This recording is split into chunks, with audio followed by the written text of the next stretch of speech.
Lahore high court نے ماحولیاتی تحفظ کے لیے اہم احکامات جاری کرتے ہوئے محکمہ ماحولیات کو ہدایت دی ہے کہ ہیوی ٹرانسپورٹ، بڑی گاڑیوں، رکشوں اور موٹر سائیکلوں کو فٹنس سٹیکرز ترجیحی بنیادوں پر جاری کیے جائیں تاکہ اسموگ اور فضائی آلودگی پر قابو پایا جا سکے۔ جسٹس شاہد کریم نے شہری ہارون فاروق سمیت دیگر درخواستوں پر سماعت کے دوران محکمہ ماحولیات سمیت مختلف سرکاری اداروں کے نمائندوں سے کارکردگی رپورٹ طلب کی ہے۔ عدالت نے واضح ہدایت دی ہے کہ انڈسٹریل یونٹس میں لگے واٹر ٹریٹمنٹ پلانٹس کا باقاعدہ سروے کیا جائے تاکہ ان کی مؤثر نگرانی ہو سکے۔ سماعت کے دوران جوڈیشل واٹر کمیشن کے رکن نے عدالت کو بتایا کہ ایل ڈی اے نے عدالتی حکم کے باوجود ٹولٹن مارکیٹ سے پرندوں کو منتقل نہیں کیا، جس پر عدالت نے برہمی کا اظہار کیا اور عمل درآمد نہ ہونے پر سخت ریمارکس دیے۔ پنجاب حکومت کے وکیل نے عدالت کو آگاہ کیا کہ 2 لاکھ واٹر میٹرز کی تنصیب کے لیے بجٹ میں رقم مختص کر دی گئی ہے، جس پر عدالت نے ہدایت دی کہ آئندہ سماعت پر اس حوالے سے باقاعدہ سرکاری لیٹر پیش کیا جائے۔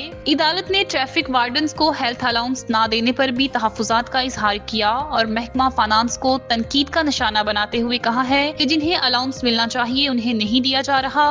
کلائمیٹ چینج جیسے خطرات سر پر منڈلا رہے ہیں، ایسے میں سنجیدہ اقدامات ناگزیر ہو چکے ہیں۔ عدالت نے عوامی رویے پر بھی افسوس کا اظہار کیا کہ لوگ پانی جیسی قیمتی نعمت کو ضائع کر رہے ہیں اور اس کی قدر نہیں کر رہے۔ سندھ کے عوام سے پوچھیں کہ پانی کی اہمیت کیا ہوتی ہے۔ عدالت نے تمام متعلقہ اداروں کو ہدایت کی ہے کہ وہ آئندہ سماعت پر اپنی عمل درآمد رپورٹس پیش کریں۔ سماعت 17 جون تک ملتوی کر دی گئی ہے۔